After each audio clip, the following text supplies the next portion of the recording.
দেশকে আমরা মা ডাকি, মায়ের মতো ভালোবাসি, মায়ের মতো আগলে রাখতে চাই। আজকে আমি যেখানে দাঁড়িয়ে আছি সেখানে মাকে সম্মান জানানোর জন্য 52টি ভাষায় মা লেখা আছে। বাংলাদেশের আর কোথাও মাকে শ্রদ্ধা জানানোর মতো এমন মনিউমেন্ট আছে কিনা আমার জানা নেই। চ্যানেল 24 এর বিশেষ আয়োজন জেনজি নিয়ে আজকে আমরা এসেছি লিডিং ইউনিভার্সিটিতে। সিলেটের একটি স্বনামধন্য প্রতিষ্ঠান লিডিং ইউনিভার্সিটি, ছাত্রছাত্রীদের পাশাপাশি আমাদের সাথে 3 জন শ্রদ্ধেয় শিক্ষক আছেন। তাদের সাথে সবার পরিচয় করে দিব, আপনারা চেনেন তাদেরকে। Professor doctor Bashir Ahmed Bhuiyan, dean ব্যবসায় প্রশাসন অনুষদ, স্যারের জন্য একটা করতালি শুনি। আমাদের সাথে আছেন ডক্টর মোহাম্মদ রেজাউল করিম, ডিন কলা ও আধুনিক ভাষা অনুষদ। আমাদের সাথে আছেন রুমেল MS রহমান পীর, ডিন আধুনিক বিজ্ঞান অনুষদ। শোটা আজকে আপনাদের নিয়ে, আপনাদের কথা শুনতে চাই। নিজেকে নিয়ে কি স্বপ্ন দেখেন? একটা কথা আমরা ছোটবেলায় শুনি না, বড় হয়ে কি হতে চাও? সেই প্রশ্নটা করছি লিডিং ইউনিভার্সিটির ছাত্রছাত্রীদের। বড় হয়ে কি হতে চান? মাইক্রোফোন আছে, শুনি একটু। একটা সময় ট্র্যাডিশনাল ওয়েতে আমরা চিন্তা করতাম যে আমরা বড় হয়ে ডাক্তার হব, ইঞ্জিনিয়ার হব, কিন্তু 2024-এর জুলাই মেসাকারের পর থেকে আমাদের চিন্তা ভাবনার গতি পাল্টে গেছে। আমরা চাই দেশ ও জাতির উন্নয়ন, নতুন বাংলাদেশের বিনির্মাণ, বাংলাদেশের উন্নয়ন। তাই সোশ্যাল ক্যাটাগরিতে আমরা কাজ করতে চাই অনেক বেশি। এবং আমাদের জুলাই মেসাকারে শুধু শিক্ষার্থীদের অবদান ছিল না, ছিল শ্রমিক ভাইদের অবদান। তাই শ্রমিকদেরও ন্যায্য দাবি দাওয়া পূরণের জন্য আমরা কাজ করতে চাই। দারুণ দারুণ বলছেন, অসাধারণ। আর কেউ?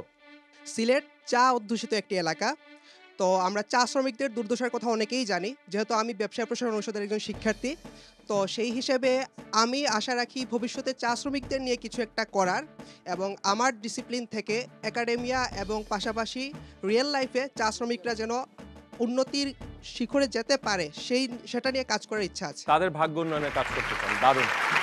আর কেউ? একটু ফিমেল স্টুডেন্টদের কাছ থেকেও শুনি।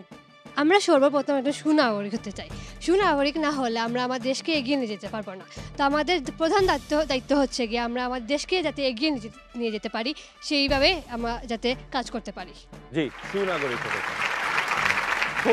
খুব ইন্টারেস্টিং। এখন পর্যন্ত আমরা যেটা ট্রেডিশনাল যে পেশাগুলোর কথা শুনিনি এখন পর্যন্ত। কি হতে চান? ভবিষ্যতে যাই করি না কেন, মানুষকে অন্তত এই বিষয়ে সচেতন করতে চাই যে মাদকদ্রব্যের ব্যবহার সব দিকেই কিন্তু খুব বেড়েছে।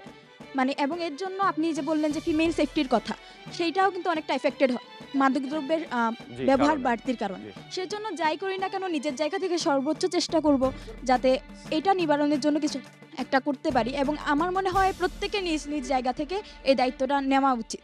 নিজেদের বন্ধুদের জায়গা থেকে হোক, সমাজের জায়গা থেকে হোক, নিজেদের পরিবারের জায়গা থেকে হোক, পারিবারিক শিক্ষা মূল্যবোধ সব জায়গা থেকে হোক না কেন। সামনে এখানে হাত তুলেছেন একজন, একটু ওনাকে মাইক্রোফোনটা দিবেন।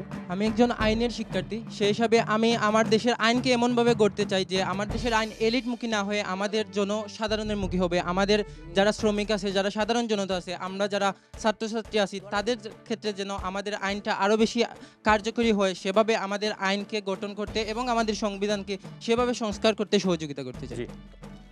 একটু স্যারের কাছ থেকে শুনতে চাই যে আমরা সাধারণত ছাত্রদেরকে, আমাকে যদি কেউ প্রশ্ন করতো আমি এগুলো কোনো উত্তরই দিতাম না, সত্যি কথা। এই জন্যই তারা জেনজি। আমি খুব মুগ্ধ হয়েছি, তারা একবারও নিজেদের কথা কেউ বলেনি, নিজের স্বপ্নের কথা বলেনি। তারা বলেছে সমাজের জন্য কাজ করতে চান, সুনাগরিক হতে চান, শ্রমিকদের জন্য কাজ করতে চান। ধন্যবাদ আপনাকে।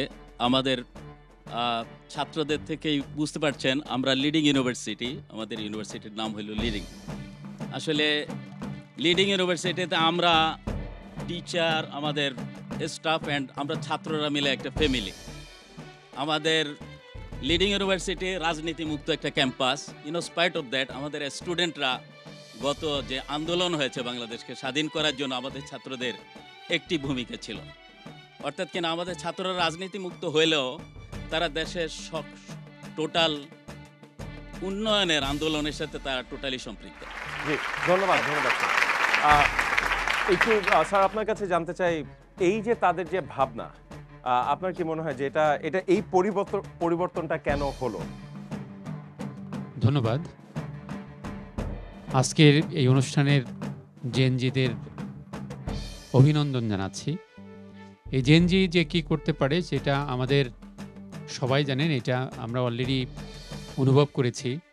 কারো কল্পনাতেও ছিল না যে একটা এত শক্তিশালী একটা দুঃশাসনকে মুহূর্তের মধ্যে একদম তছনছ করে দিতে পারে, অপসারণ করতে পারে। সেই জন্য সেইটাকে সামনে রেখে আজকে যে জেনজিরা যেভাবে ভাবছে সেইটা হয়তোবা আমার চিন্তার মধ্যে না আসলেও ওদের যে চিন্তা ভাবনাগুলো সেগুলো আমরাকে স্বাগত জানিয়ে আশা করি এই যে জেনজি উইদিন খুব অল্প সময়ের মধ্যেই বাংলাদেশ যে পরিবর্তনের দিকে যাচ্ছে, পজিটিভ পরিবর্তনের দিকে যাচ্ছে, শিল্প বিপ্লবের দিকে যাবে এবং সায়েন্টিফিক উন্নয়নের দিকে যাবে, সেইটা জেনজিরা আমার ধারণা ওদের যে স্বপ্ন সেই স্বপ্নটা হলো একদম হোরাইজন, তার কোনো শেষ নাই, ইনফিনিট স্বপ্ন। সেই স্বপ্নকে সামনে নিয়ে সামনের দিকে এগিয়ে যাচ্ছে। আমার মনে হয় যে তাদেরকে সময় দেওয়া দরকার। আমরা আজকে যেরকম গভর্নমেন্টকে সময় দিতে চাচ্ছি, 3 মাস অথবা 2 মাস কোনো সময় নয় একটা সরকার অথবা কোনো সংস্কার পরিবর্তনের জন্য, অনুরূপভাবে ওদের ভাবনাটা একটা জায়গায় যাওয়ার জন্য তো সময় দিতে হবে। আমি আশাবাদী যে আমাদের জেনজি আমাদের বাংলাদেশকে একটা অন্য মাত্রা নিয়ে যাবে। স্যার, আপনার কাছে একটু শুনতে চাই, একটু অন্যভাবে শুনতে চাই যে ওরা যে স্বপ্ন দেখছে, আমরা বলছি নতুন বাংলাদেশ, আসলে কি জেনজি প্রপারলি ইকুইপড? তারা কি প্রস্তুত? চাওয়ার জায়গাটা আমরা জানি যে তারা চাইছে, কিন্তু আসলে আমরা বা রাষ্ট্র, সরকার, দেশ কি তাকে ওইভাবে ইকুইপ করতে পারছে কিনা? আমরা ধন্যবাদ আমি আপনাকে এই প্রশ্নের জন্য। আমি আমার ছাত্রীদের উত্তরে একদম মুগ্ধ, মানে এটা প্রথমে না বললে হয় না। আমি সামনেই দেখতে পাচ্ছি যারা আসলে রক্ত ঝরিয়েছে মাঠে এবং যারা জেল জুলুমের শিকার হয়েছে, এরা একদম সামনেই আছে। আমি গর্ববোধ করি যে জায়গাতেই যাই যে আমাদের এই জেনারেশনের জন্য। তো ব্যাপার হচ্ছে আপনার যে প্রশ্নটা যে আমরা আসলে তাদেরকে এই ক্ষেত্র দেওয়ার জন্য প্রস্তুত কিনা, এটার দায়িত্ব আমাদের, যারা জেনজির দায়িত্বে বড়, তাদেরকে ওই প্ল্যাটফর্মটা তৈরি করা, আমাদের মতো শিক্ষকদের, আমরা তাদেরকে প্রকৃত শিক্ষা দিচ্ছি কিনা, মানসম্মত শিক্ষা দিচ্ছি কিনা, নাকি শুধু পুঁথিগত বিদ্যায় আমরা তাদেরকে অভ্যস্ত করে ফেলছি। তারা যে উত্তর দিয়েছে সেই উত্তরের কোনোটাতেই তারা বলে নাই যে আমি অনেক বড় ইঞ্জিনিয়ার হব, অনেক বড় ডাক্তার হব, বরং প্রতিটার মূল কথা হচ্ছে সুনাগরিক হওয়া, ভালো মানুষ হওয়া। এবং আমাদের দায়িত্ব হচ্ছে তাদেরকে ওই পথ বাতলে দেয়া। লিডিং ইউনিভার্সিটির এই লগ্নে আমি এটা জানাতে চাই আপনাদেরকে চ্যানেল 24 এর মাধ্যমে যে লিডিং ইউনিভার্সিটির অনেক ছাত্রছাত্রী এখন গুগল, ফেসবুক কিংবা মাইক্রোসফটের মতো বড় প্রতিষ্ঠানে আছে। লিডিং ইউনিভার্সিটির ছাত্রছাত্রীরা বাংলাদেশের জুডিশিয়ারি সিস্টেমে বিচারক হিসেবে আছে, সরকারি চাকুরিতে আছে, কিন্তু এরা কেউ এগুলার কথা বলে নাই। সবাই বললো যে আমরা সুনাগরিক হতে চাই। ধন্যবাদ।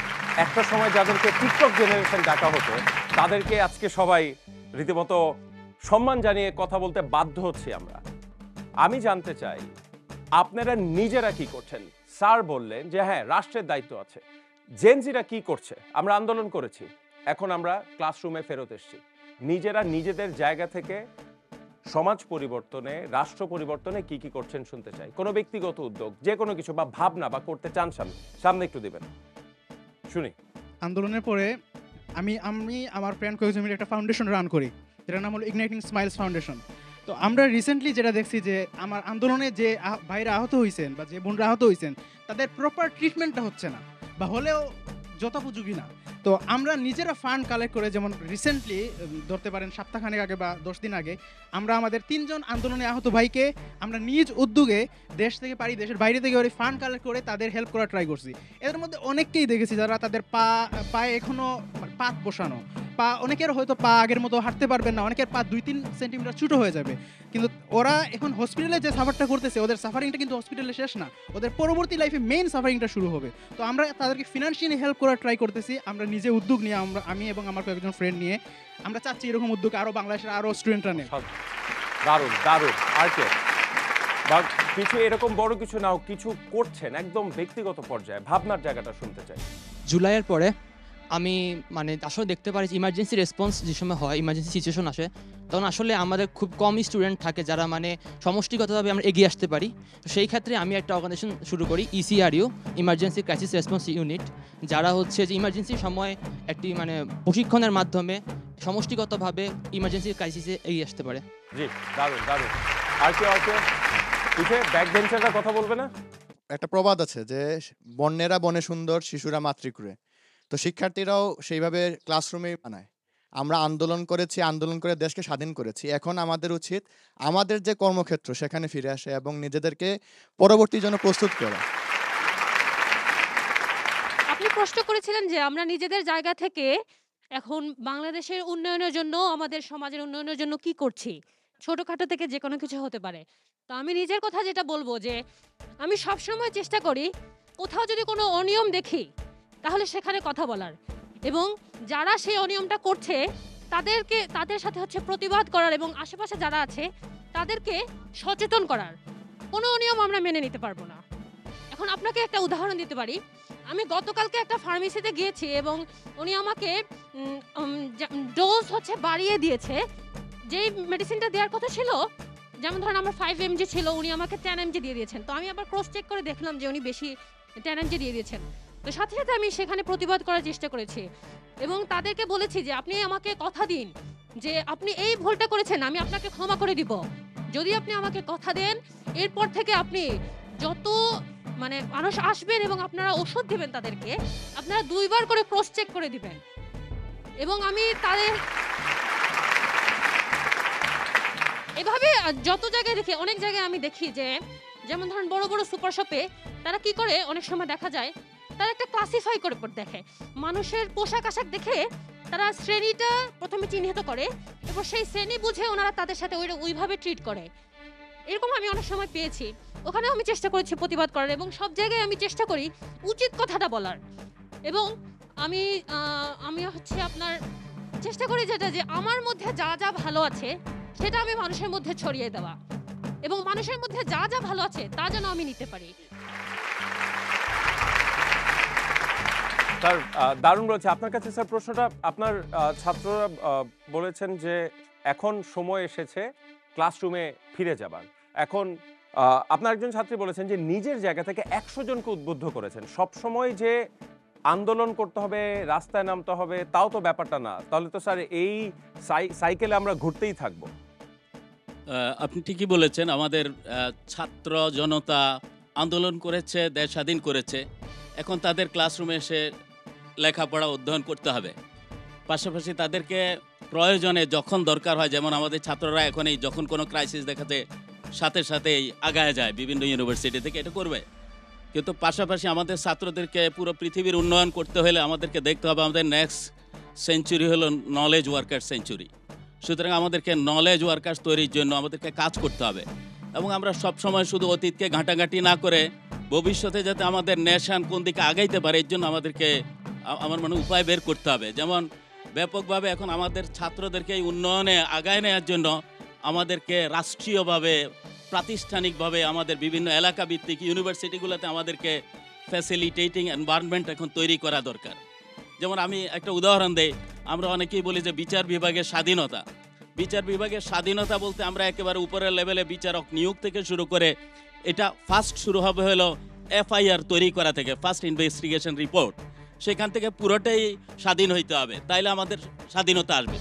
এইভাবে করে আমরা যখন সংস্কারের কথা বলি, সব জায়গাতে সংস্কার আনতে হবে। এবং সংস্কারের মানে এই নয় যে আমাদের ছাত্রদেরকে এখন আমাদের প্রাইস হাইক হয়েছে বাজারে নামাই দেবো, নট দ্যাট। এবং আমাদের ছাত্রদেরকে দিয়ে পুলিশের কাজ করাবো, ট্রাফিক অ্যান্ড নট দ্যাট। বরং আমাদের ছাত্ররা ছাত্রদের কাজে থাকবে। এখন আমাদের সবাই মিলে পুরো জাতি আমরা এখন দায়িত্বশীল যে আমরা একটা ফ্যাসিলিটেটিং এনভায়রনমেন্ট, একটা সুন্দর এনভায়রনমেন্ট তৈরি করব। স্যার আপনার কাছ থেকে শুনতে চাই, আমরা রাষ্ট্র সংস্কারের কথা বলছি, আমরা সবসময় হয়তো আঙুল তুলছি সরকারের দিকে, রাজনৈতিক দলগুলোর দিকে। আমার মনে হয় যে রাজনৈতিক বিপ্লবের পাশাপাশি একটা সামাজিক বিপ্লবের দরকার, যে নিজেদের জায়গা থেকে দায়িত্বটুকু পালন করার এখন আসলে সঠিক সময়।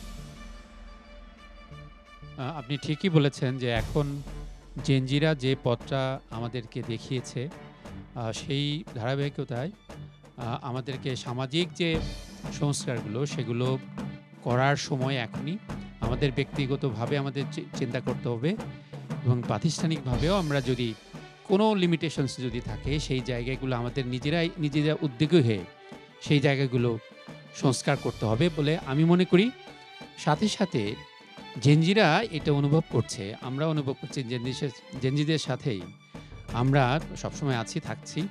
বয়সে আমরা একটু বড় হলেও জেনজিদের যে স্পিরিট সেটা আমরা হয়তোবা ধারণ করি। কারণ হলো যে জেনজি তো একটা তারুণ্য নির্ভর। আমিও মনে করি যে আমাদের ওদের সাথে থেকে এই যে আজকে শত শত স্টুডেন্ট এখানে জেনজি এখানে উপস্থিত, আমিও এখানে একজন নিজেকে জেনজি ভাবছি এই কারণে যে ওদের তারুণ্য দেখে আমার কাছে ভালো লাগছে।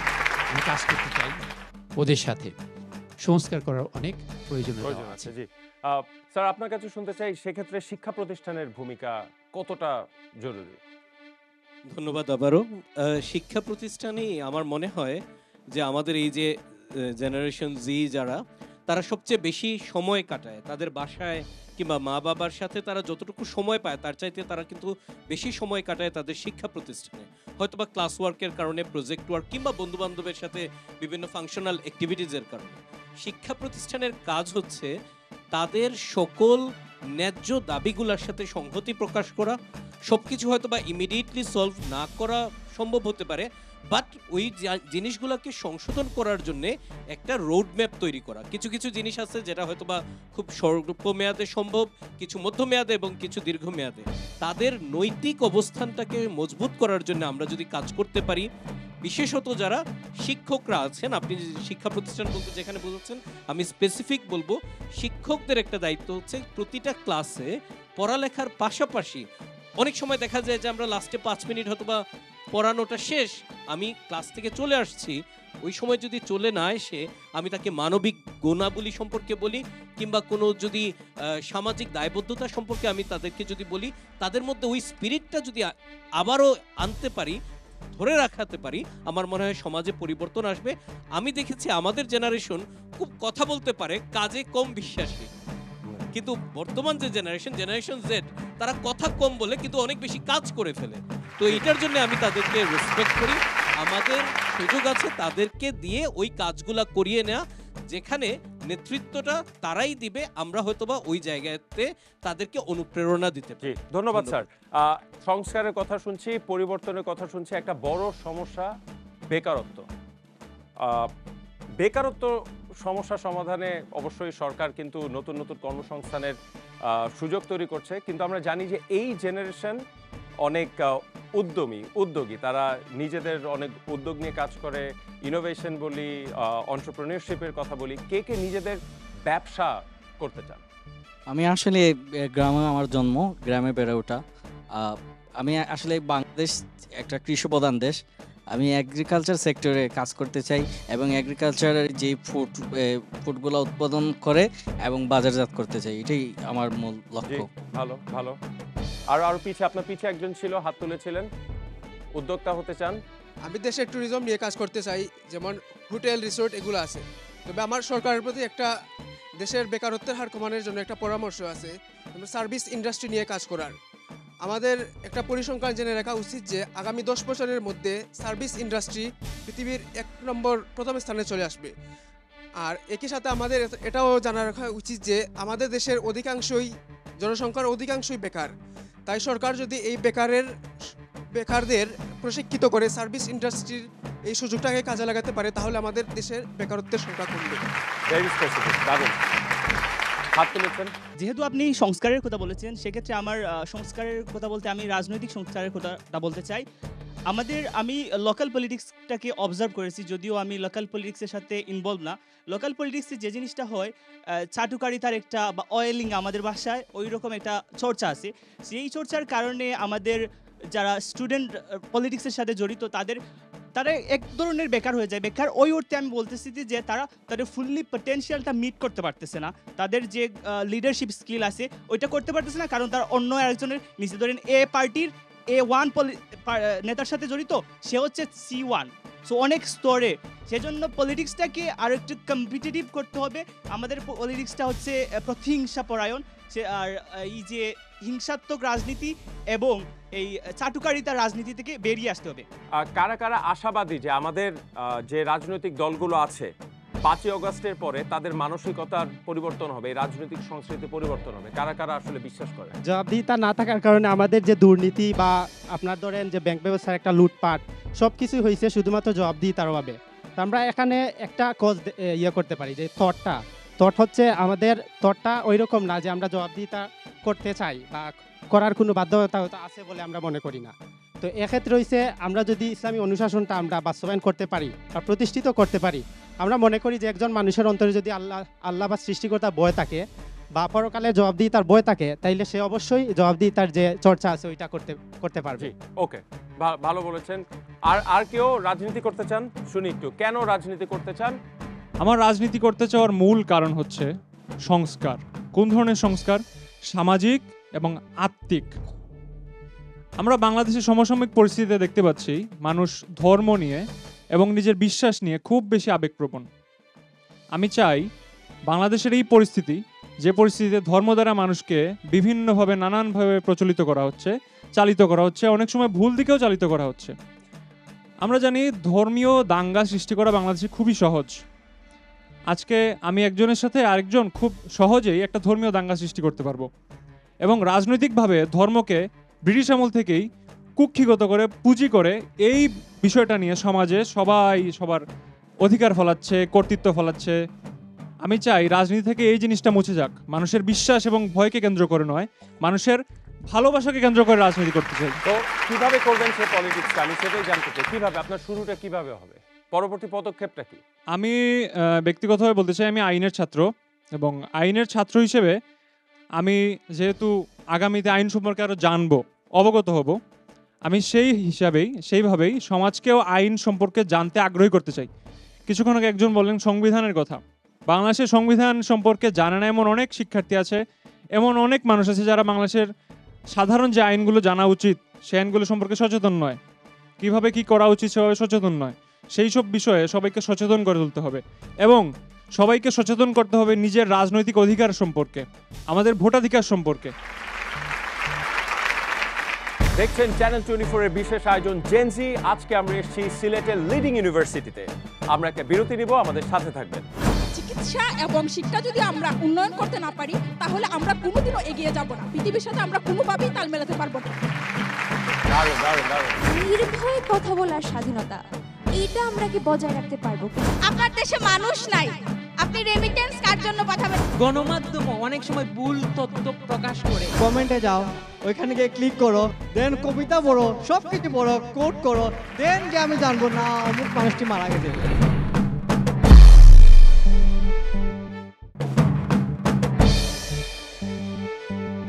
Welcome back. দেখছেন চ্যানেল 24 এর বিশেষ আয়োজন জেনজি এবং আজকে আমরা কথা বলছি লিডিং ইউনিভার্সিটির ছাত্রছাত্রীদের সাথে। একটু স্যারদের কাছে আসবো যে স্যার, একটা জিনিস আমার মনে হয় বুঝতে পারছি যে তারা বলছে খুব ইন্টারেস্টিং একটা পয়েন্ট, যে আমরা তো আসলেই আমরাও যখন বড় হয়েছি, আজকে হয়তো এখন সংবিধান নিয়ে কথা বলছি, কিন্তু আমরা যখন বড় হচ্ছি স্কুল কলেজ বিশ্ববিদ্যালয়ে, কখনো তো আমি জানি না আমার অধিকারটাকে, আমি বলছি যে আমার অধিকার হরণ করা হয়েছে, কিন্তু অধিকারটা কি আর কি বা হরণ করা হয়েছে, সেই জায়গায় কি কাজ করার সুযোগ আছে নাকি? আমার মনে হয় যে আমার যে স্টুডেন্ট বলছে উদ্যোক্তা হওয়া, আসলে আমাদের chief adviser doctor Yunus sir বলেন যে মানুষ জন্মগতভাবেই উদ্যোক্তা। তো আমাদেরকে এই এবিলিটিটা কাজে লাগানো দরকার, আমাদের ছাত্ররা যাতে পাশ করেই শুধু চাকরির পিছে না ঘুরে। আরেকটা হলো যে পলিটিক্যালি আমাদের যে স্টুডেন্টরা বলেছে যে আপনি যেটা কোশ্চেন করেছেন যে আমরা কি আসলে বর্তমান পলিটিশিয়ানরা কি চেঞ্জ হইতে পারবে বলে মনে হয়, আমি আসলে এক্সট্রিমলি পজিটিভ। কারণ এই আমাদের জেনজি এবং আমাদের জনতা থেকে আমরা এটা শিখেছি যে কি করে পজিটিভ হইতে হয়। স্যার, সেই ওরিয়েন্টেশনটা কিভাবে তারা পাবে? যে আপনার যে ছাত্র বলেছেন তিনি হয়তো আইনের ছাত্র, কিন্তু একজন সমাজবিজ্ঞানের ছাত্র, ইংরেজির ছাত্র হয়তো চাইতে পারে আমি রাজনীতি করব, দেশের সেবা করব, সেই প্যাথওয়েটা কি তৈরি করা নাকি? ওরিয়েন্টেশন তো শুরু হয়ে গেছে আজকে এই যে ছাত্র জনতার আন্দোলনের মধ্য দিয়ে। কারণ হলো যে তারা কিন্তু এই দীর্ঘদিন যাবৎ আমাদের স্বাধীনতার আগে 47-এর আগে, 47-এর পরে, 71-এর আগে, 71-এর পরে, 71 থেকে আজ অবধি পর্যন্ত যে রাজনীতি চলেছে বাংলাদেশে, আমরা জানি যে ৭১-এর সময় একটা ছাত্ররাই কিন্তু ভূমিকা রেখেছিল আন্দোলনের জন্য, কিন্তু আজকে যে ওরা যে ছাত্র রাজনীতির কথা বলছে সেটা কিন্তু ওই ৭১-এর সময়কার রাজনীতি নয়। এখন মন মানসিকতা চেঞ্জ করতে হবে। এখন আমরা বসবাস করছি 4th ইন্ডাস্ট্রিয়াল রেভলিউশনের যুগে, ওই যুগ আর আমরা এখন বসবাস করছি এআইয়ের যুগে। ওই ছাত্র রাজনীতি দিয়ে আর চলবে না। ওরা যেটা করছে আমার মনে হয় যে সেটা সামনে নিয়েই আগাতে হবে, ওটা অনেক পরিবর্তন হয়ে গেছে। জি স্যার, ধন্যবাদ। স্যার, আপনার কি মনে হয় যে আসলে এই সিস্টেমটাকে ভেঙে চুরে নতুন করে গড়তে হবে, না তারা এই সিস্টেমের সাথে যুক্ত হয়ে পরিবর্তন করবে? আবার একটা তো ভয় থাকে যে তারা যখন আবার এই করাপ্টেড সিস্টেমটার সাথে যুক্ত হবে, তারাও কি সেই জায়গায় করাপ্টেড হওয়ার সুযোগ থাকে নাকি? ধন্যবাদ আবারও। আমি নিজে বিশ্বাস করি, আমি আশাবাদী মানুষ বলে মনে হয় যে আমার এই দেশটাকে নিয়েই অনেক আশা এবং অনেক প্রত্যাশা। পুরো সিস্টেমটাকে ভেঙে চড়ে দিয়ে আবার নতুন করে গড়া আমার কাছে মনে হয় যে কিছুটা কঠিন এবং সময় সাপেক্ষ। কিন্তু একটা উদাহরণ দিই, আপনি এখানে দেখেন যারা বসে আছে তাদের আনুমানিক বয়স 18 থেকে 22 বছর বয়স। তারা এতটা সময় বসে আছে ধৈর্য ধরে, আপনি কোনো নয়েজ পাচ্ছেন না। পরিবর্তন তো এইখান থেকেই শুরু। এই যে ডিসিপ্লিন, আমার মনে হয় এই যে ডিসিপ্লিনটা যদি আমরা বড়রা দেখাতে পারতাম দেশের জন্যে, তাহলে আজকে এই বক্তব্যই নিতে পারতাম না। আমি বর্তমান যারা উপদেষ্টা পরিষদে আছেন, যখন দুইজন উপদেষ্টাকে প্রথম মেয়াদে প্রথমে দুইজন উপদেষ্টাকে ইয়াং দুইজনকে দেয়া হলো, কেউ কেউ সমালোচনা করছিলেন, কিন্তু আমি এটার পক্ষে বলছিলাম। এই জন্যে পক্ষে বলছিলাম যে আমরা অনেক অভিজ্ঞতা নিয়ে যখন ওইখানে যাচ্ছি, তখন অভিজ্ঞ একজন চোর বাটপারি হচ্ছে। বরং অনভিজ্ঞরা যখন তাদের রাষ্ট্র ক্ষমতা হাতে পাচ্ছে, তাদেরকে আমাদের সুযোগ দেয়া দরকার। তারা শিখবে এবং ভুল করবে, ভুল করতে করতে তারা দেশটাকে গঠন করবে। তো পুরো সিস্টেমটাকে পরিবর্তন করার মতো পরিস্থিতি আমরা এখনো মনে হয় ওই অবস্থায় নাই। হ্যাঁ, কিছু কিছু জায়গায় পরিবর্তন দরকার, আমাদের মন মানসিকতার পরিবর্তন দরকার, শিক্ষা ব্যবস্থার পরিবর্তন দরকার, আর্থিক কিছু সংস্কার অবশ্যই দরকার, রাজনৈতিক সংস্কারের মাধ্যমে আমরা এদেরকে দিয়ে আমরা দেশ করতে পারব। ছাত্রদের কাছ থেকে, ছাত্রছাত্রীদের কাছ থেকে শুনি, আপনারা বাংলাদেশের কি কি পরিবর্তন চান? সামনে, আপনার সামনে, হ্যাঁ, কি পরিবর্তন চান? আমি বাংলাদেশের দুইটা অবহেলিত সেক্টর নিয়ে কথা বলতে চাই। একটা হচ্ছে আমাদের শিক্ষা ব্যবস্থা, আর একটা হচ্ছে আমাদের চিকিৎসা ব্যবস্থা। দুর্ভাগ্যবশত হলেও এগুলো আমাদের ফান্ডামেন্টাল রাইট, কিন্তু আমরা যদি নিজেদেরকে স্বশিক্ষিত জাতি হিসেবে গড়তে চাই, আমাদের শিক্ষা ব্যবস্থায় পরিবর্তন আনতে হবে। আমাদেরকে গবেষণা বা আমাদের বিভিন্ন কাজে মনোযোগী হতে হবে, এবং আমাদের শিক্ষা ব্যবস্থার বিভিন্ন কিছুতে আমাদেরকে ইন্টারন্যাশনালি আমাদের ওই বিষয়গুলো পরিচালনা করতে হবে। কারণ পরবর্তী প্রজন্ম হবে, পরবর্তী পৃথিবী চলবে এআই দ্বারা। তো আমরা যদি গবেষণায় এগিয়ে না যাই, আমরা কিভাবে পৃথিবীকে লিড করব? 2 নম্বর বিষয় হচ্ছে চিকিৎসা ব্যবস্থা। যদিও এটা আমাদের ফান্ডামেন্টাল রাইট, সরকার দ্বারা আমরা পেয়ে থাকি, কিন্তু সরকারি হসপিটালে আমরা ওইভাবে চিকিৎসা পাই না। এবং উচ্চমধ্যবিত্ত এবং উচ্চবিত্ত যারা আছে তারা ব্যতীত এনআইসিউ এবং আইসিউর চিকিৎসা ব্যবস্থা বেশিরভাগ মানুষই বঞ্চিত। কারণ ওইখানে যদি আমরা এভারেজ যে একটা কস্ট ধরি, প্রতিদিন এভারেজ কস্ট দাঁড়ায় 15,000 বা 10,000-এর মতো এইরকম কস্ট। তো যদি 15 দিন একটা পেশেন্টকে আইসিউ বা এনআইসিউতে একটা বাচ্চাকে রাখা হয়, দেখা যায় অনেক নিম্ন মধ্যবিত্ত ফ্যামিলির পক্ষে ওই খরচটা বহন করা সম্ভব না। তো আমাদের সরকারি হসপিটালে এনআইসিউ সংখ্যা, আইসিউ সংখ্যা বাড়াতে হবে, আমাদের চিকিৎসা ব্যবস্থাকে উন্নত করতে হবে। এবং আমাদের যারা ডক্টর আছেন ওনাদেরকে শুধুমাত্র ব্যবসায়িক যে মনোভাব, এটা থেকে বেরিয়ে ওনাদেরকে রিসার্চের কাজে, গবেষণার কাজে ওনাদেরকে মনোযোগী হতে হবে।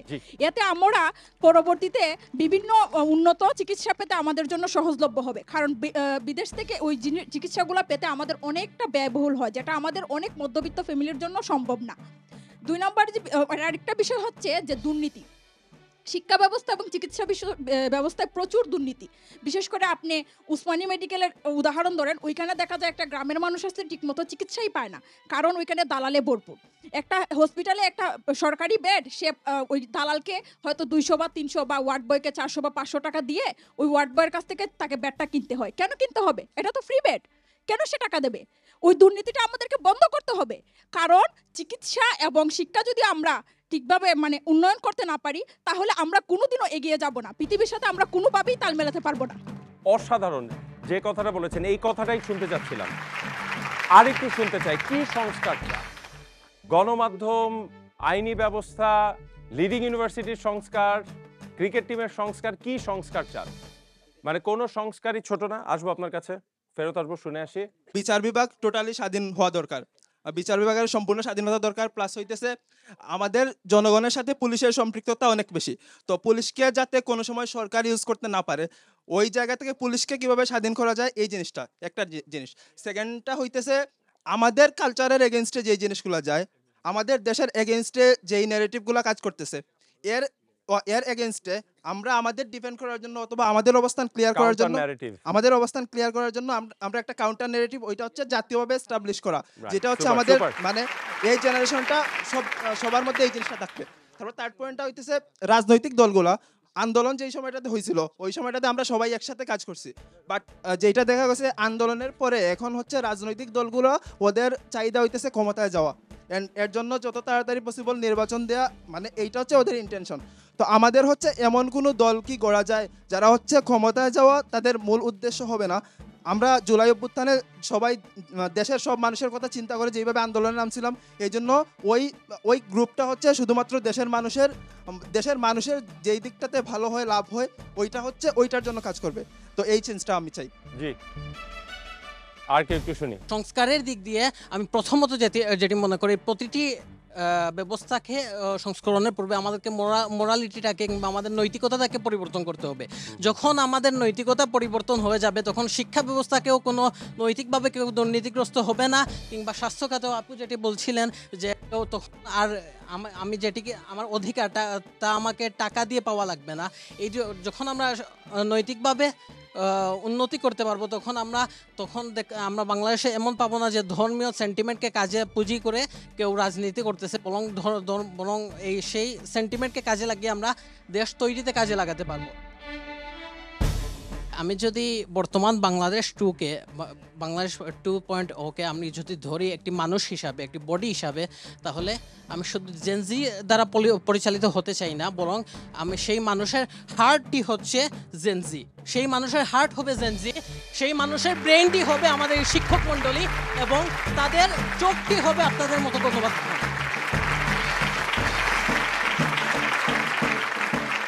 দারুণ দারুণ দারুণ। পরিবর্তনের আইডিয়া তো অনেক শুনেছি, কিন্তু আমার একটা প্রশ্ন ছিল আমার শ্রদ্ধেয় টিচার্সদের কাছে, সবার কাছে, ইনফ্যাক্ট আমার নিজের কাছেও, যে বাক স্বাধীনতা বা ফ্রিডম অফ স্পিচ, যেটা মানে আমরা এই কথা বলার স্বাধীনতাটা মানে সামনে কতটুকু বজায় রাখতে পারবো।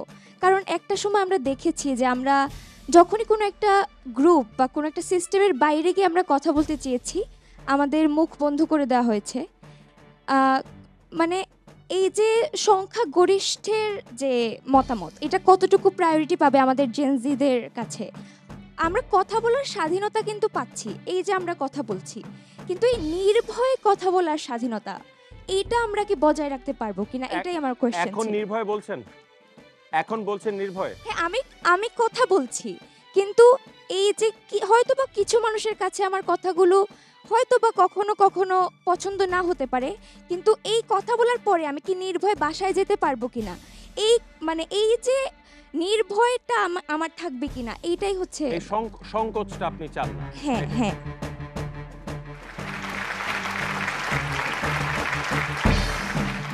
কে বিদেশ চলে যেতে চান? এত স্যাররা তো খুশি হবে না, এত ছাত্র চলে গেলে হবে কি করে? আসবো আপনার কাছে, ফেরত আসবো, শুনে আসি। আমি ফার্স্টেই একটা কথা বলতে চাই, সবার থেকে খুব সুন্দর সুন্দর আইডিয়া এসেছে কি কি সংস্কার চান তারা, কিন্তু যখনই আমাদের আজকের হোস্ট জিজ্ঞেস করলেন কারা কারা বিদেশ যেতে চান, রেশিও কি ছিল, অর্ধেকের বেশি বিদেশ চলে যেতে চান। আপনাদের চিন্তাধারার দামটা কোথায়? একজন আমাকে হচ্ছে গিয়ে ক্রাউড থেকে আনসার করলেন রেমিটেন্স পাঠাবেন। আপনার দেশে মানুষ নাই, আপনি রেমিটেন্স কার জন্য পাঠাবেন? আজকে আপনি গেলে আপনার ফ্যামিলি চলে যাবে, স্পাউস যাবে, বাচ্চা কাচ্চা যাবে, এরপরে কাকে রেমিটেন্স পাঠাবেন? আপনি কাকে পাঠাবেন? কাউকে পাঠানোর নাই। আলটিমেটলি যেটা আমি বলতে চাই সেটা হচ্ছে গিয়ে আপনারা দেশের সংস্কার চান, সংস্কার নিয়ে ভাবেন, ঠিক আছে, কিন্তু সংস্কারটা কিভাবে হবে? আপনাদের মাধ্যমে। আপনারা হচ্ছে বেসমেন্ট।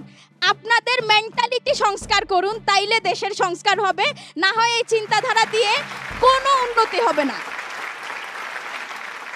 আচ্ছা, অনেকে মাথা নাড়ছেন, দেখি। তত্ত্ব আমাদের অধিকার, তত্ত্ব পাওয়ার অধিকার। একটা সময় ছিল যখন পত্রিকার মাধ্যমেই আমরা জানতে পারতাম পৃথিবী কেমনভাবে চলতেছে, রাষ্ট্র কিভাবে কাজ করতেছে, তারপরে টিভি চ্যানেল আসছে। কিন্তু এখন আমাদের তথ্য হাতের নাগালে সবার চলে আসছে ইন্টারনেটের মাধ্যমে। কিন্তু আমার একটা জিনিস খুবই খারাপ লাগে, আমাদের জনগণ, আমাদের এই সমাজকে ইন্টারনেট ব্যবহারের জন্য উপযোগী না করে এটার অ্যাক্সেস দিয়ে দেওয়া হয়েছে, যার ফলে কি হচ্ছে যে যার ইচ্ছা মতো আমাদের আবেগকে কন্ট্রোল করতেছে। একটা ঘটনা ঘটছে একরকম, কিন্তু আমাকে এডিট করে আমাকে ঠিক সেই পোর্শনটা দেখানো হচ্ছে যেটার ফলে তার ইন্টারেস্টটা সে ফলাতে পারবে। এর ফলে আমি হয়তো বুঝতে পারতেছি ঘটনাটা কি ঘটতেছে, আমি যেহেতু বিশ্ববিদ্যালয় লেভেলের স্টুডেন্ট, কিন্তু একজন সাধারণ মানুষ যে হয়তো প্রাথমিক শিক্ষাটাও পড়ে নাই, সে তো তার আবেগ দিয়ে নিয়ন্ত্রিত হবে, যার ফলশ্রুতিতে সে ভিন্ন ধারায় প্রভাবিত হবে। এবং আমি অনেক ঘটনা দেখতে পাই, এবং মেইন স্ট্রিম গণমাধ্যমও অনেক সময় ভুল তথ্য প্রকাশ করে, এবং এটা একটা মানে আমরা জানি গণমাধ্যম হলো গিয়ে চতুর্থ স্তম্ভ বলা হয়, এটা মানুষের মনকে কন্ট্রোল করে। সুতরাং আমি মনে করি যে আমাদের অন্তত করে হলেও প্রত্যেকটা ভার্সিটিতে হলেও ওয়ার্কশপ করা উচিত, যেটাকে বলে ডিজিটাল লিটারেসি। এটা আমাদেরকে শিখাতে হবে সবাইকে, এটা খুবই ইম্পর্টেন্ট। দারুণ বলেছেন। একটু আবারও আসবো আপনাদের কাছে, স্যারদের থেকে শুনে আসতে চাই।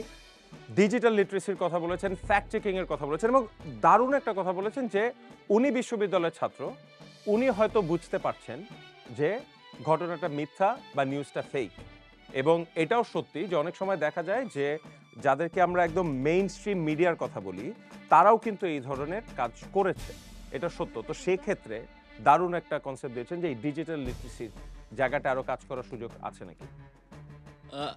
আমি আসলে একমত যে ডিজিটাল লিটারেসিতে কাজ করার সুযোগ আছে, বাট আমার কাছে একটা জিনিস মনে হয়, ওভারঅল সংস্কার আমাদের অনেকগুলো সেক্টরের কথা আসছে, এডুকেশন, তারপরে আমাদের হেলথ সেক্টর, তারপরে আইটি সেক্টর, ইভেন লিগ্যাল সেক্টরের কথা আসছে।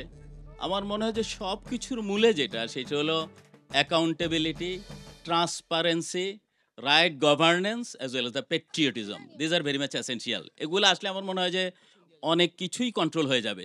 আরেকটা জিনিস আমি বলতে চাইছি, আমাদের ছাত্র অনেকে বলছে বিদেশ চলে যাবে, একজন আবার কাউন্টার আর্গিউ করলো।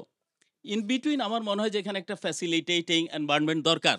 আমি জাপান, আমাদের এশিয়ান কান্ট্রি, ওইদিকে চলে যাই। জাপান 1865 সালের আগে, তাদের মেজি রিস্টোরেশন আগে জাপান টোটালি রেস্ট্রিক্টেড ছিল। তারপর তারা করলো কি, তাদের সমস্ত ইয়ং জেনারেশনকে আমেরিকা পাঠিয়ে দিল। আমেরিকা পাঠিয়ে দিলে আবার নিয়ে আসলো, নিয়ে এসে তারা লাইফ টাইম এমপ্লয়মেন্ট করলো। লাইফ টাইম এমপ্লয়মেন্টে বলছে যে তুমি একটা অর্গানাইজেশনে ঢুকবা, প্রথম বেতন কম হবে, তারপর আস্তে আস্তে বাড়তে থাকবে, একবারে বয়স যত বাড়বে তত বাড়তে থাকবে। তার মানে কি, একজন গ্র্যাজুয়েটকে আনার পরে তাকে যেই কোম্পানিতে ঢুকছে সেখানেই তাকে ধরে রাখলো। তার মানে একটা সুন্দর এনভায়রনমেন্ট তৈরি করলো। আমার মনে হয় যে আমাদের দেশেও আমরা যদি ফ্যাসিলিটেটিং এনভায়রনমেন্ট দেই এবং এরকম একটা সুন্দর এনভায়রনমেন্ট গড়ে উঠে, আমাদের ছাত্ররা কেউ বিদেশ যাবে না, যেরকম সিঙ্গাপুর গেলেও হয়তো তারা চলে আসবে। এটা একটা জিনিস। আপনার থেকে শুনতে চাচ্ছি যে এই যে ফ্যাক্ট চেকিং বা এই রিউমার, এটা শুধু বাংলাদেশের সমস্যা না, গ্লোবালি কিন্তু আমরা দেখি যে এই সমস্যাটা। আমি এটা বলবো যে সবাই শিক্ষিত, যে কোনো একটা নিউজ পাওয়া মাত্রই ওইটাকে বিশ্বাস না করে আমরা ভেরিফাই করার চেষ্টা করি। আমাদের মূল উদ্দেশ্য যেন হয় ভালো মানুষ হওয়া।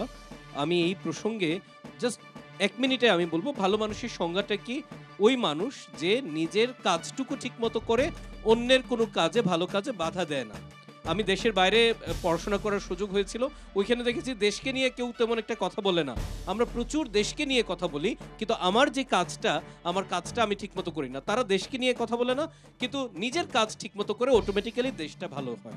আর 20-21 বছরের বয়সী ছেলেমেয়েরা অনেক সময় মা বাবার সাথে একটা দূরত্ব তৈরি করে ফেলে। আজকে যেহেতু সুযোগ পেলাম, আমার কাছে মনে হয় এইটুকু আমি বলবো যে তোমরা তোমাদের মা বাবার খুব কাছাকাছি থেকো। মা বাবার চাইতে আপন কেউ থাকবে না, এইটুকু মনে রেখো। যখন পুরো পৃথিবী তোমাদের সাথে থাকবে না, মা বাবা তোমাদেরকে আগলে রাখবে, তাদের কথা শুনো, তাদের কথা যদি তোমরা শোনো জীবনে অনেক দূর এগিয়ে যেতে পারবা। আর প্রথমেই আমি আমার বক্তব্যের শুরুতে বলেছিলাম, ধর্মীয়ভাবে কখনো অসহিষ্ণু হয়েও না, নিজের ধর্মের চর্চা করো এবং অন্যের ধর্ম বিশ্বাসকে শ্রদ্ধা করো। আমার মনে হয় এইটুকু বলে আমার দারুণ মূল আমরা শেষ করবো। ফাইনালি জানতে চাই, আসবো সবার কাছে, আমরা এই টপিকটা একটু তুলতে চাই যে আমরা বিভিন্ন পরিবর্তনের কথা বলছি, নারীদের জন্য নতুন বাংলাদেশটা কেমন হবে? আমি একটু ছাত্রীদের কাছ থেকে শুনতে চাই, ছাত্ররাও বলতে পারেন। ছাত্র বলেন যে কেমন বাংলাদেশ চান? আমি অনেকক্ষণ ধরে এইটা নিয়েই কথা বলতে চাচ্ছিলাম যে 1 ঘন্টার উপরে হয়ে গেছে শোটা শুরু হয়েছে, কিন্তু নারীদের নিরাপত্তা নিয়ে একটা কথাও এখনো শোনা গেল না। সো যখন পুরো আন্দোলনটা জুলাইয়ে শুরু হওয়ার পরে আমি পার্টে ছিলাম। I am proud to say that I was a part of it. And যখনই আমি ফেসবুকে, ইনস্টা বা যে কোনো সোশ্যাল মিডিয়া প্ল্যাটফর্মে যাচ্ছিলাম, একটা জিনিস আমি খুব বেশি নোটিস করেছি যে এখানে rather than seeing herself as a person, individual, এই টপিকটা বারবার তুলে ধরা হচ্ছিল যে উনি একজন নারী, বা উনার আগেও একজন প্রেসিডেন্ট ছিলেন যিনি নারী ছিলেন, যে তার জন্য আমাদের এখন একজন পুরুষকে ক্ষমতা দেওয়া উচিত, যে তাহলে আমাদের দেশটা আরও উন্নতি হবে, বা এরকম কিছু একটা। খুবই প্যাসিভ অ্যাগ্রেসিভ এই জিনিসটা। অ্যান্ড আরেকটা জিনিস হচ্ছে, যখনই ইকুয়াল রাইটস নিয়ে কথা বলা মেয়েদের এবং ছেলেদের, mostly man they get very passive aggressive. ওনারা সবসময় যে টপিকটা তুলে ধরবেন হচ্ছে ফিজিওলজিক্যাল এবিলিটি। অবভিয়াসলি সাইন্টিফিক দিক দিয়ে ম্যান আর women like totally different physiologically, but যখন সাইন্টিফিক দিক দিয়ে দেখা হয় যে পুরুষদের ইমোশনাল ইন্টেলিজেন্স কখন গিয়ে পুরোপুরিভাবে ম্যাচিওর হয়, the age is 43, while a woman is being mature from the age when she like enters her teenage year. So in the case of politics, which is more important, the violence or the manipulation or the mind that you can use for the betterment of the country? Obviously, we all hate violence, we are against it. So every time a man bringing that passive aggressive topic about women being in power is not good for our country, shows the not passive aggressive, I would say the violence that we are seeing recently with women. Lately বসুন্ধরাতে অনেক বেশি খারাপ পরিবেশ তৈরি হয়েছে মেয়েদের জন্য। আমার ছোট বোন এখানেও থাকে। কয়েকদিন আগে ওর একটা ফ্রেন্ড খুব পিছন থেকে একজন পুরুষ এসে কথা বলা শুরু করছেন, ভয় পেয়ে অবশ্যই ও দৌড় দেওয়া স্টার্ট করছে। অনেক আরও পুরুষরাও ছিলেন যারা কাউকে হেল্প করে নাই। ও চিৎকারও করতেছিল যে আমাকে একটু হেল্প করেন। পর একজন রিক্সাওয়ালা মামা এসে ওকে জোর করে যে মানে নিয়ে গেছে রিক্সা দিয়ে। উনি একমাত্র ছিলেন যে ওর সাইডে নিয়েছেন বা ওর হেল্প করেছেন। নারীদের নিরাপত্তা চান আপনি? নিরাপত্তা কোথায়? জি, আর কেউ একটু নারীদের আসবো আপনাদের কাছে এই ব্যাপারে। নারীদের থেকে আগে একটু শুনে নেই, তারপরে আর কেউ সামনে দিবেন একটু মাইক্রোফোনটা। নারীদের নিয়ে যদি আমি কিছু বলতে চাই, আমরা যখন দেখি একজন পুরুষের দ্বারা হচ্ছে কোনো মেয়ে মানুষ হচ্ছে হেনস্থা হচ্ছে, সব কিছু বাদ দিয়ে আমি নিজের ফ্যামিলির দিকেই দেখি, বা প্রত্যেকে নিজের ফ্যামিলির দিকে দেখি। যখন দেখি হচ্ছে আমার ফ্যামিলিতে এরকম কিছু একটা হচ্ছে, তখন আমি আমার ফ্যামিলির পুরুষ মানুষটার এগেনস্টে দাঁড়াচ্ছি কিনা, আমার ধরেন আমার মায়ের সাথে কিছু হচ্ছে, আমি আমার মায়ের সাথে স্ট্যান্ড নিচ্ছি কিনা, এগুলো ম্যাটার করে। আমার মনে হয় আমরা বেশিরভাগ মা বাবাকে শ্রদ্ধা করব, উপরে কথা বলবো না, এই ধরনের চিন্তাভাবনা রাখি। এবং তার ফলে হচ্ছে অনেক কিছু হয়েছে যেগুলো রং, বাট হওয়া উচিত না। আমার এগুলোর বিরুদ্ধে কথা বলা উচিত। এটা একটা ফ্যাক্ট যে একদম ছোটোখাটো বিষয়গুলো থেকে, ফ্যামিলির থেকে শুরু করে বন্ধু বান্ধব থেকে, আজকে আমি একটা ছেলে ধরে নিলাম, আমি আমার ফ্রেন্ড কোনো একটা মেয়েকে অসম্মান করে কথা বলতেছে, আমি কিন্তু অ্যাজ এ ফ্রেন্ড তাকে বলতে পারি তুমি এরকম বলতে পারো না, বুঝাইতে পারি। সেটা আমি করতেছি কিনা নিজের জায়গা থেকে। দেন হচ্ছে আমি নারী পুরুষ এই সমস্ত টপিকের বাইরে গিয়ে একটা আউট অফ দ্য টপিক একটা কথা বলি। এখানে আপনি যখন জিজ্ঞেস করতেছিলেন কেউ কিছু বলতেছেন কিনা, বলতেছো না কেন, কথা কেন বলতেছো না, বিরক্তি, এখানের মেইন কারণ আমার কাছে যেটা মনে হয় যে মানুষের ভিতরকার জড়তা। এখন এই জড়তাটা তৈরি হয় কই থেকে? আমি এটা আমাদের প্রাইমারি লেভেলে স্কুল টিচারদের কাছে বলবো যে একটা স্টুডেন্ট যখন ক্লাসে ভালো করে, বা যেই ছেলেটা খুব বেশি চঞ্চল, নিজেকে এক্সপ্রেস করতে পারে প্রপারলি, তাকে বেশি ইম্পর্টেন্স দেওয়া হয়, যে বেশি ভালো তাকে। কিন্তু যে একটু পিছিয়ে আছে তাকে আমি একটু এগিয়ে যাওয়ার জন্য হেল্প করতেছি কিনা, যে তোমার প্রবলেমটা কোথায়, এটা না করে দেখা যায় আমরা হীনমন্যতার দিকে ঠেলে দিই, হেও করি। এটা তো আমরা মনে হয় যে primary level, high school level সব জায়গাতে দেখেছি। তো এই জিনিসটা আসলে প্রত্যেকটা মানুষের ভিতরে একটা ইনসিকিউরিটি তৈরি করে। আমরা ইনসিকিউরিটি ওয়ার্ডটা জানি, কিন্তু এটা আসে কই থেকে? আমার সারাউন্ডিংস থেকে। আমার টিচাররাই আমাকে ইনসিকিউর বানাচ্ছে in a process from the very childhood. এটা সত্যি আমার যেটা মনে হয়। তো এই জিনিসগুলো থেকে আমার মনে হয় প্রাইমারি স্কুল টিচারদের এই সমস্ত বিষয় সেই খেয়াল জায়গায় রাখা কাজ উচিত। করার সুযোগ আছে। জি, আপনি বলতে চান, বলে নেন, শুনি দাঁড়িয়েছেন যেহেতু। মেয়েরাই বলতেছে মেইনলি যে নাই যে সেফটি বা অন্যান্য বিষয় নিয়ে, বাট আমি বলবো এই যে আমি কিভাবে ওদের সেফটি এনশিওর করতে পারি, লাইক আমার দিক থেকে। লাইক এখন আমি যদি চিন্তা করি, লাইক একজন মেয়ে বা হেঁটে যাচ্ছে, আমি ওকে আর চোখে দেখে ফেললাম, বাট এইটা আমার মেন্টালি থাকতে হবে যে আমার নিজের ঘরে আমার মা আছে, বোন আছে, ওদেরকে যদি অন্যরা এইভাবে দেখে তাহলে আমি কীভাবে এইটা ওদের স্ট্যান্ড করবো। অ্যান্ড অ্যানাদার থিং ইজ, ধরেন নারীদের ক্ষেত্রেই যদি বলি, দেখা যায় ক্লাসে যদি ওরা টপার হয়, আমরা মেনরা অনেক জেলাসি ফিল হয়, লাইক ওরা কেন টপার হলো, বাট আমাদের মনে রাখতে হবে ওরা তো অনেক কিছু স্যাক্রিফাইস করে আসছে, সবাই তো আসতে পারে না। আমরা ছেলেরা সবাই অলমোস্ট 80% আমরা আসি, ভার্সিটিতে পড়তেই আসি, বাট মেয়েরা সংখ্যাটা তেমন হয় না। দেখা যায় যে এইচএসসি পর বিয়ে হয়ে যায় বা ভার্সিটি লেভেলটা পুরোপুরি কমপ্লিট করতে পারে না ওরা। এর জন্য ওদেরকে এনকারেজ করা উচিত বা হেল্প করা উচিত যে কোনো সময়। লাইক এখন যদি ওরা প্রবলেম ফেস করে, আমরা যদি বলি না নিজেরটা নিজে করো আর টিচার্সরা তোমাদের হেল্প করবে, এটা মেন্টালিটি রাখলে হবে না। আমাদের as a student, as a friend, as a batchmate ওদেরকে হেল্প করতে হবে। অ্যানাদার কোয়েশ্চেন ইজ, আপনাদের মিডিয়ার কাছে আমার আছে আর কি, নর্মালি জিনিসেই দেখা যায় যে আপনারা ইজি জিনিস, লাইক জিনিসটা এক লাইনে শেষ হয়ে যায়, আপনারা ওইটা ক্লিক বেট দিবেন, দেন বলবেন কমেন্টে যাও, ওইখানে গিয়ে ক্লিক করো, আরো 50টা লাইন আমি নিজেই চাই ক্লিয়ার আরো 50টা লাইন পড়ো, দেন কবিতা পড়ো, সব কিছু পড়ো, কোট করো, দেন গিয়ে আমি জানবো না অমুক মানুষটি মারা গেছে। আচ্ছা আমি বলি, আমি একটু শেষ করি। আপনার এই খেলাটা বুঝে ফেলছেন না, তাও ক্লিক করেন কেন? আচ্ছা না, ঠিক আছে, আই আন্ডারস্ট্যান্ড। এটা নিয়ে আসলে তো থাকবে অসাধারণ। আমি একটু বলে নিতে চাই, আমরা প্রতিটা বিশ্ববিদ্যালয়ে এই কথাটা তুলেছি, বেশিরভাগ সময় পুরুষদের থেকে আসে যে হ্যাঁ মেয়েরা কেন বেশি বেশি পাবে, but he is a real man, সাহস করেছেন বলতে যে ওদের সুযোগ দেওয়া উচিত। আপনি এক্সট্রাঅর্ডিনারি। মেয়েদের সিকিউরিটি নিয়ে আমরা দুই জায়গায় সবচেয়ে বড় ইনজাস্টিস দেখতে পারি। অনেক সময় আগে একজন ভাইয়া বলছিলেন যে উনি হচ্ছে গিয়ে সার্ভিস সেক্টরে দেখতে চান, ডেভেলপমেন্ট দেখতে চান। ভাইয়া, service sector is one of the biggest sector যেখানের মধ্যে female harassment, female abuse, female violence সবচেয়ে বেশি দেখা যায়, আর যেটা সবচেয়ে বেশি ইগনোরড হয়। আমরা যখন বাইরে যাই, কোনো ট্যুরিস্টে ভেকেশনে যাই, সবচেয়ে বেশি কিন্তু ভয়ে আমরা মেয়েরা থাকি, বিকজ হচ্ছে আমাদের সেফটি তখন এনশিওর করার জন্য মানুষ থাকে না, অ্যান্ড এটা কিন্তু সবচেয়ে বেশি ইগনোরড হয়। সো আমি চাই যে আমরা যখন মেয়েরা কোনো সার্ভিস সেক্টরে কাজ করি বা কোনো জবে যাই, আমাদের জন্য কিন্তু জবের মার্কেটটা অনেক ন্যারো ডাউন হয়ে যায়। আমরা আইদার রিমোট জব করতে পারি, আর যদি আমাদের ফ্যামিলি অ্যালাউ করে তখন আমরা মেবি 9 to 5 করতে পারি। তখনও সমস্যা থাকে যে যদি বেশি লেট হয়ে যায় তখন আমাদের জীবনের জন্য ঝুঁকি হয়ে যায়। আমি চাই যে এমন একটা সংস্কার আসুক যাতে আমাদের নারীদের এই ভয়টা থাকে না যে আমার ব্যাগে পেপার স্প্রে না থাকলে আমার এখন সেফটির জন্য কেউ নাই, আমি নিজেও নিজেকে বাঁচাতে পারবো। ধন্যবাদ। আমি বুঝেছি সেফটির কথা শেষ করবো স্যার, একেবারে কম সময় করে 1 মিনিট করে যদি র্যাপ আপ, একদম ছোট। অনেক ধন্যবাদ। আমি চ্যানেল 24-কে আমরা আশা করব যে এই জেনারেশন জেড এর হাত ধরেই আমরা নতুন একটা দেশ গড়ব এবং সেই দেশ গড়াতে তোমাদের শিক্ষক হিসেবে আমরা তোমাদের পাশে থাকব। সেটা নারীর পুনর্জাগরণ হোক কিংবা ধর্মীয় সংস্কার হোক কিংবা দেশ গড়ার কাজ হোক, ইনশাআল্লাহ আমরা সবাই একসাথে এগিয়ে যাব। স্যার একদম ছোট করে 1 মিনিট। নারীর ক্ষমতায়ন এবং নারীর উন্নয়ন নিয়ে যেটা আমি একটু বলতে চাই সেটা হলো যে আমি একটা উদাহরণ দিতে চাই, সেটা হলো আমার ডিপার্টমেন্টে 70% ফ্যাকাল্টি মেম্বার্স আর উইমেন। অতএব আমি মনে করি যে নারীর যে উন্নয়ন, নারীর যে সবচেয়ে যেটা দরকার সেটা হলো নারীর দক্ষতা উন্নয়ন।